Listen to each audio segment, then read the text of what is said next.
नमस्कार दोस्तों, आपका स्वागत है हमारे चैनल पर। आज हम बात करने वाले हैं दूसरे की मन की बात कैसे पढ़ें।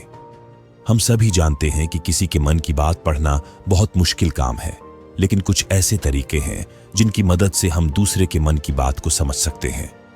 ये तरीके मनोवैज्ञानिक रूप से प्रमाणित हैं और कई लोगों ने इनका फायदा उठाया है। तो चलिए जानते हैं उन तरीकों के बारे में। पहला तरीका, उनके अपीयरेंस पर ध्यान दें। जब आप किसी से मिलें तो सबसे पहले उसके अपीयरेंस पर ध्यान दें। उसके कपड़े, उसके बाल, उसकी जूते, उसकी घड़ी, सब कुछ ध्यान से देखें। आपको देखना है कि सामने वाला व्यक्ति किस तरह के कपड़े पहने हैं और उसका क्या मूड है। अगर सामने वाला व्यक्ति फॉर्मल कपड़ों में आया है तो मुमकिन है कि वो आपसे किसी गंभीर विषय पर बात करे। वो शायद आपसे कोई काम करवाना चाहता हो या आपको कोई सलाह देना चाहता हो। वहीं अगर सामने वाले व्यक्ति ने कैजुअल या स्टाइलिश कपड़े पहने हैं तो इसका मतलब है कि वो आपके साथ रिलैक्स्ड है और एक फ्रेंडली मीट के लिए मिल रहा है। वो शायद आपसे कुछ मजेदार बातें करना चाहता हो या आपको कुछ शेयर करना चाहता हो। आपको ये भी देखना है कि सामने वाला व्यक्ति कितना ग्रूम या फ्रेश लग रहा है।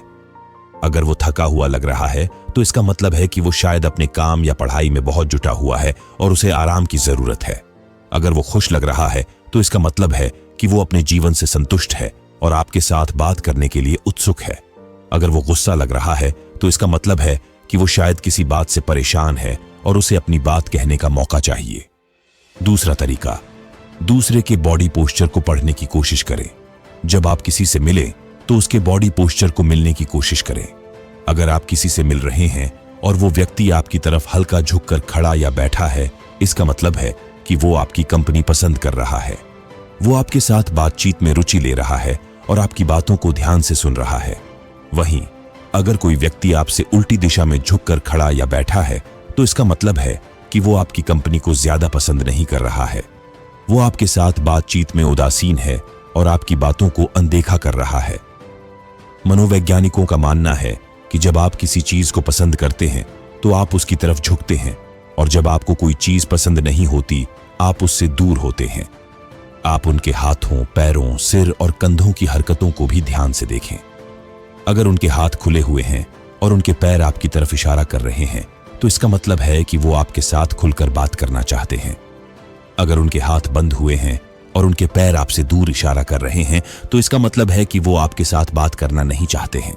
अगर उनका सिर आपकी तरफ झुका हुआ है तो इसका मतलब है कि वो आपको इज्जत दे रहे हैं और आपकी बातों को समझने की कोशिश कर रहे हैं। अगर उनका सिर आपसे दूर झुका हुआ है तो इसका मतलब है कि वो आपको अनादर कर रहे हैं और आपकी बातों को नकार रहे हैं।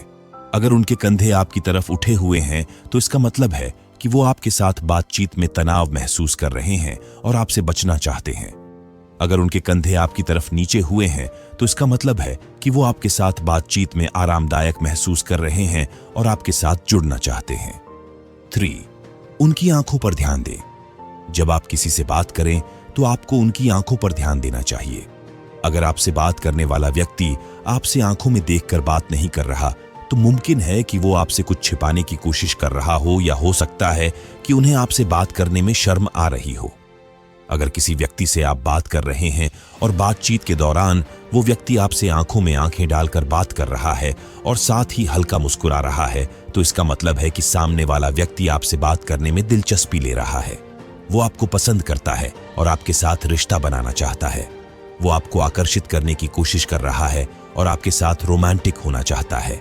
आपको भी उसकी आंखों में देखकर बात करना चाहिए और उसके मुस्कुराहट को वापस करना चाहिए। आपको उसकी तारीफ करना चाहिए और उसके साथ फ्लर्ट करना चाहिए। आपको उसके साथ आरामदायक और खुश रहना चाहिए। आपको उसके साथ अपने दिल की बात बांटना चाहिए और उसके बारे में जानने की कोशिश करना चाहिए। आपको उसके साथ अपने भावनाओं को व्यक्त करना चाहिए और उसके साथ अपना रिश्ता आगे बढ़ाना चाहिए। यदि आप भी उसको पसंद करते हैं तो आपको उसके साथ बातचीत को जारी रखना चाहिए।